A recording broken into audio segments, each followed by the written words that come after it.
Տիկին Ալավերդյան, այսօրվա թեմային կուզեի անդրադառնալ, ինչ նպատակ է հետապնդում, ինչ դասեր պետք է կարենք ընդհանրապես։ Շնորհակալություն հարցի համար, բայց թույլ տվեք ես սկզբից ինչպես ասեմ, դատապարտեմ այն ամենը, ինչ տեղի ունենում այսօր Հայաստանում։ Ես չեմ կարող դա լրության մատնել եւ գտնում եմ, որ մենք ապրում ենք իրապես շատ դժվարագույն ժամանակներ։ Հիմա ինչ վերաբերում է այսօրվա թեմային։ Տեսեք, մենք տարիներ շարունակ անգամ Արցախյան այս նվաճումներից հետո, կորուստից հետո եւ այլն, կարծես թե հիմնականում շեշտը դրել ենք հենց այն տարածքների վրա, որոնք որ այսպես թե այնպես ընդգրկվել է Լեռնային Ղարաբաղի Հանրապետության այսպես սահմանների մեջ։ Իրականում մենք պետք է հստակեցնենք, որ եւ դա բոլոր գիտնականները ժամանակ են նշել են, որ Արցախի հիմնահարցի այսպես ասած քրիտիկական ամսաթիվը դա 1917-18 թվականներն են եւ այս առումով մեր կորուստները, հայության կորուստների այսպես նորագույն ժամանակներում 20-րդ դարում մենք պետք է սկսենք այդ տարիներից, որովհետեւ մենք տեսել ենք, որ արդեն մինչ 88 թվականը 100 հազարավոր հայեր ստիպված լքել են իրենց հայրենիքը։ Միջև անգամ ես լավ հիշում եմ, որ 90-ական թվականներին, որոնք միջև անգամ պատգամավորներ ասում են, ինչա օրինակի համար խանլարը դա ինչա հայերի հայրենիքն է, այո, հայերի հայրենիքն է։ Եվ այսօրվա թեման ես կարծում եմ արդիական է անքանով, որ մենք պետք է հստակեցնենք, իհարկե ճիշտ է չմոռանալ եւ անդրադառնալ միջազգային իրավունքով բոլոր այն հանցագործություններին, որոնք գործել են Թուրքիան ու հետագայում Ադրբեջանի միասին, բայց հստակեցնենք, որ եւ պետք է դասեր քաղենք մեր այս պատմությունից եւ ինձ համար ամենակարևոր դասերից մեկը հետեւյալն է. մենք որպես ազգ այդպես էլ չկարողացանք մի հստակ ճշմարտության հետ հաշտվել, որ միջազգային իրավունք լինի, թե միջազգային հարաբերությունների մեջ նորմեր լինեն, նրանք միշտ կպահպանվեն, եթե դու ուժեղ ես։ Դա չի նշանակում, որ դու ունես ամենաուժեղ բանակը, այսօրվա օրերը մեզ ցույց են տալիս, որ այդպիսինը գրեթե հնարավոր չէ, այլ դու պետք է ուժեղ լինես եւ միջազգային հարաբերությունների մեջ, եւ միջազգային իրավունքի մեջ, եւ այո, քո ուժային կառույցները պետք է տոգորված լինեն այնպիսի գաղափարախոսությամբ ժողովրդի հետ միասին, որ դու հասկանաս, չի լինում վերջնական հաղթանակ կամ վերջնական պարտություն։ Դու պետք է հստակեցնես, որ քո աշխատանքը անվերջ է եւ միջև անգամ ամենահզոր պետությունները տեսեք խոսում են իրենց անվտանգության մասին։ Հարցրեք ԱՄՆ-ին, ինչ է անում, նա պաշտպանում է իր անվտանգությունը, այսինքն ինքը եւս զգում է, որ այսօր աշխարհում չկա անխոցելի որևէ թե երկրագնդի վրա կետ եւ թե որևէ պետություն։ Եվ ահա ես կարծում եմ այսպիսի քննարկումները լավագույն առիթն են, որ ոչ միայն անդրադառնանք ծանր ողբերգական մեր պատմությանը, որ մեզ ամեն անգամ լքում էին եւ այլն, այլ հստակեցնենք, խելք պետք է ունենաս, որ լինես ուժեղ եւ այո, այդ դեպքում է ուժը ծնում իրավունքը։ Այսքանը։ Տիկին Ալավերդյան, ես երկրորդ մասում եմ ցանկանում անդրադառնալ այսօրվա իրողություններին, որոնք տեղի են ունենում մեր երկրում, իշխանությունների պատվերով ուզարկություններ են տեղի ունենում Բագրատ Սրբազանի տանը, այդ Սրբազան շարժման տարբեր անդամների տներում եւ արդեն իսկ կարծես թե գործողություններ են նախապատրաստվում Նիկոլ Փաշինյանի հայտարարած ԿԳԲ-ի պատվարները լցնելու մասով։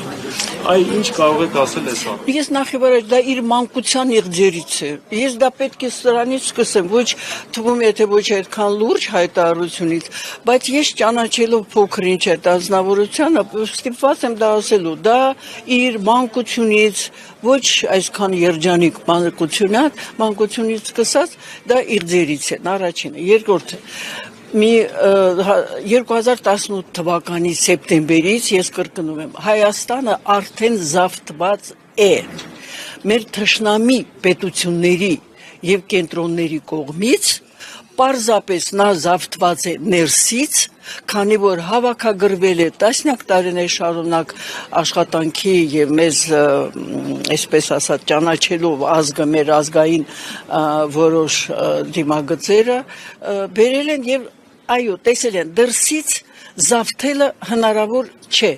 եւ դրա համար զավթել են ներսից հիմա 2018 թվականից Հայաստանը զավթված է եւ այսպես կոչված օրվա իշխանությունը դա Հայաստանի իշխանությունը չէ այն առումով որ նա չի կոչվել ու չի էլ հավակնում այո չի հավակնում նա ինչ որ պաշտպանել ազգային շահերը կամ անվտանգությունը պետության նա ծառայում է ու ես բազմիցս ասել եմ դատելով արդյունքներից արդեն բոլորին եմ դիմում դատեք արդյունքներից ներկա իշխանության եկած թիմը սպասարկում է թուրք ադրբեջանական հայերի հանդեպ ցեղասպանական քաղաքականությունը այնպես որ այն ինչ որ այսօր է կատարվում դա դեռ ծաղիկներն են կներեք դեռ մենք պետք է այսպես սպասենք թե ինչ պտուղներ են տալու որը այն որ ինքը եկել է իր թիմով երկու միասնական խնդիր լուծելու Արցախը օր առաջ հանձնել Ադրբեջանին Հայաստանը դարձնել Թուրքիայի կամ Ադրբեջանի կցորդ կարծես թե ինքը չի թաքցրել նու ես դրա համար կոչ եմ անում ես չեմ տեսնում խնդիրը իշխանության մեջ ես խնդիրը տեսնում եմ մեր հասարակության մասնավորապես իրական վերնախավը, որը չի կարողանում միավորվել։ Ես միշտ պարծանքով կարող եմ նշել, ես ինչպես պայծառ անձնավորություններ գիտեմ, բարոյական կերպարով, խելացի, ինտելեկտը եւ այլն, բայց եկեք խոստովանենք, որ անգամ այս 7 ամոթալի Հայաստանի եւ հայերի ազգի համար ամոթալի տարիներին անգամ միասնական փորձագիտական հարթակ չստեղծվեց Էլ ինչ ենք մենք կոչ անում ժողովուրդը միավորվի կամ կուսակցությունները կրկնում եմ փորձագետները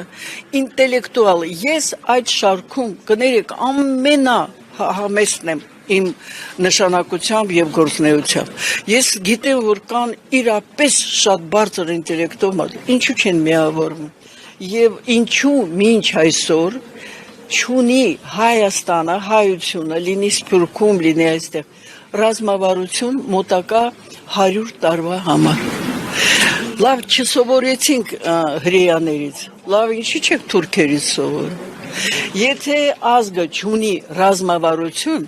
կարճատև ժամկետը 100 տարի միջնաժամկետը 300 տարի երկարաժամկետը 500 տարի նա դառնում է տարածք որի հաշվին խոշորները եւ ավելի հմուտ այսպես տիրապետող այդ բոլոր ձևերը նրանք օգտագործում են թույլ կողմը եւ օգտագործում են պետությունը ֆիզիկական ոչնչացումից բացի պետականորեն ոչնչացնել ազգը ես էլ եմ շնորհակալ Փաշինյանի հայտարարությունների հետևում շատերը տեսնում են որ քաղաքացիական բախումներ է հրահրում որովհետեւ հավատացյալներին եւ ասում են որ շրջափակել Հայհարյանը Շնորհակալություն ես կցանկանայի ուղղակի անդրադառնայի այդ վերջի հայտարարության այդ ազնվորության որը որ դեղին թերթիկի լրագրողից այն կողմ լրագրողը ճակերտներով չի անցել նրա բոլոր հայտարարությունները հարիր չեն ամենակղզային մի փոքր պետության ղեկավարի համար հիմա այն ինչ որ ինքը հայտարարում է ինքը ճշմարտորեն զգում է այն կետերը որտեղից իրեն սպառնում են իրեն կրկնում եմ չեմ ասի դավադիր քաղաքականությունը այլ թուրք-ադրբեջանական ցեղասպանական ծրագիրը սպասարկելու այդ քաղաքականությունը նա ճիշտ նշել է այո կլերիկալ որ ինքը խոսում են դա ուրեմն ոչ միայն այն անձիկ են ովքեր որ ներկայացնում են եկեղեցին Սամվել Կարապետյանը դրա օրինակն է նա եկեղեցական չի նա հավատավոր է երկրորդը նա մատնանշել է բոլոր ընդդիմադիր ուժերին, որոնք մինչ այսօր փոխարենը կրացնեն իրենց մեջ կա այսպես ասած ու պաչեն իր ոտի տակը, դեռ խոսում են։ Եվ երրորդը անշուշտ եկեղեցին է, որովհետև մեզ համար ոչ միայն զուտ եկեղեցին, այլ Աստծո հանդեպ մեր հավատքը ունեցած։ Ես մի բան ասեմ, որ իմ կարծիքով ճիշտ է։ Բոլորս ասում ենք հայերը առաջինը պետականորեն ընդունել են քրիստոնեություն, դրա համար մենք քրիստոնեական այդ արժեքների կրող ենք, սիրելիներս հակառակ, մենք քրիստոնյա արժեքների կրողն էինք, որ առաջինն ենք ընդունել քրիստոնեությունը։ Ինչի այդքան զարգացած ազգեր կային, նրանք չգիտեին ինչ անել։ Պարզապես սա իրոք հոգեկերտվածք է, թե մենք խոսում ենք, այստեղ է։ Դա ինչքան ավելի բարոյական եւ ուժեղ է եւ դիեզերական ճշմարտության համապատասխանում է, այնքան ինքը չի թույլ տալիս մեզ հողի վրա կիրառել բոլոր այն ձևերը, որով պաշտպանել եւ իր հավատքը եւ Աստծո հանդեպ այդ պաշտամունքը եւ երկիր ունենալ եւ պետություն ունենալ։ Ես կարծում եմ մենք պետք է էլի եմ ասում, խնդրենք մեր մեջ բոլոր այս եղելության